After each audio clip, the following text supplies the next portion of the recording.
People were not joking about this movie. This is the worst James Bond movie of all time. Let's get into the review.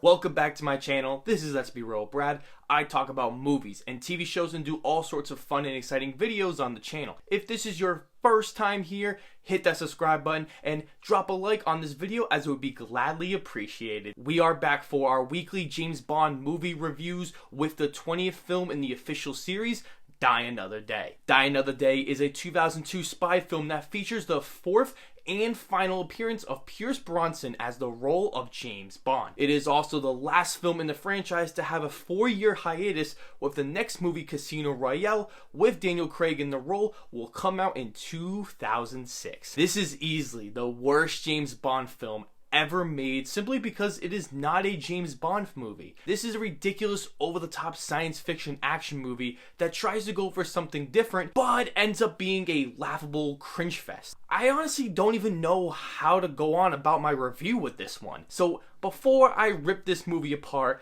let's go over the few positives this movie manages to have. For starters, the first 30 minutes of this movie are great. It feels like the classic Bond story that we have come to love is very dark, serious, and fun. This led to a massive disappointment when the movie goes to crap in a slow, unfulfilling way. The second is Pierce Brosnan as James Bond. As much as he has dealt with a mediocre to terrible script in these past few films, he does give it his all, making his performance very good for what he can work with. Halle Berry plays the newest Bond girl, Jinx, the first African heroic Bond girl in the franchise. She's coming in after her Oscar-winning performance in Monsters Ball. I think she's giving it her all in this movie, even with the awful script she's given. She helped create this excellent, badass, sexy, and cool Bond girl, being one of the most memorable in the series. The third is that some entertaining and decent action scenes sprinkled throughout the movie, more so in the first half, that had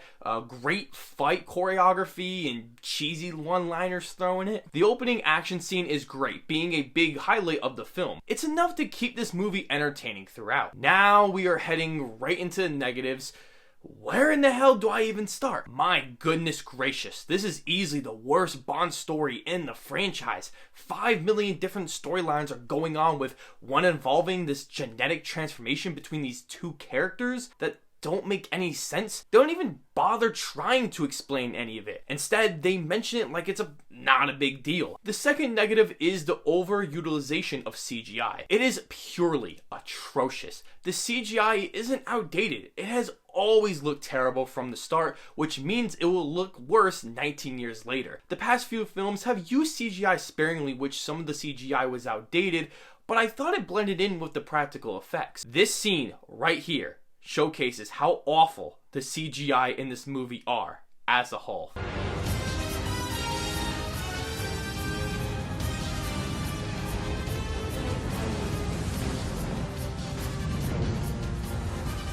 What a joke.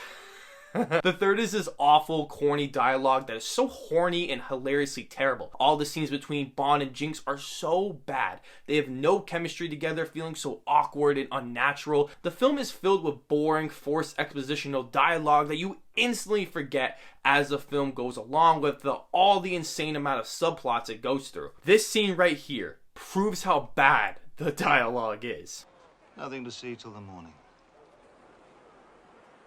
Not out there, anyway. So what do predators do when the sun goes down?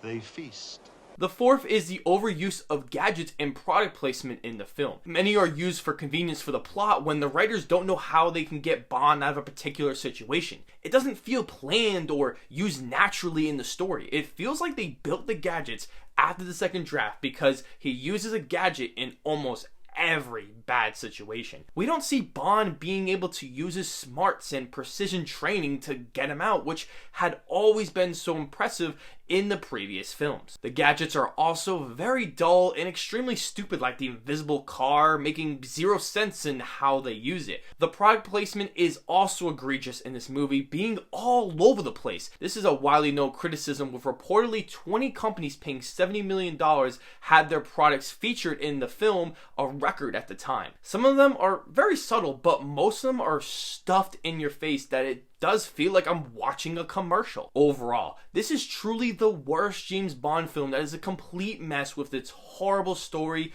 over usage of CGI, its weird science fiction elements that make this a corny, stupid disaster of a film. This film does have a few good moments in the first 30 minutes of the film, but it goes by too quickly, leaving us with a laughable, embarrassing Bond film that will never be forgotten for the wrong reasons. I am giving Die Another Day a 3 out of 10. So, have you seen Die Another Day? And if you have, what did you think of the film? So, this will be my last weekly Bond review, as I'm going to wait to review the Daniel Craig Bond films 4 weeks before the new one comes out, which is projected for October later this year. So, we will see what happens. If that is the case, my review of Casino Royale should be coming out the week of September 12th through the 18th. Thank you to everyone who's been following along with all these reviews in the past 22 weeks. It has been a fun, overwhelming ride, but I can't wait for the Daniel Craig films in the future. As always, I will see you all in the next video.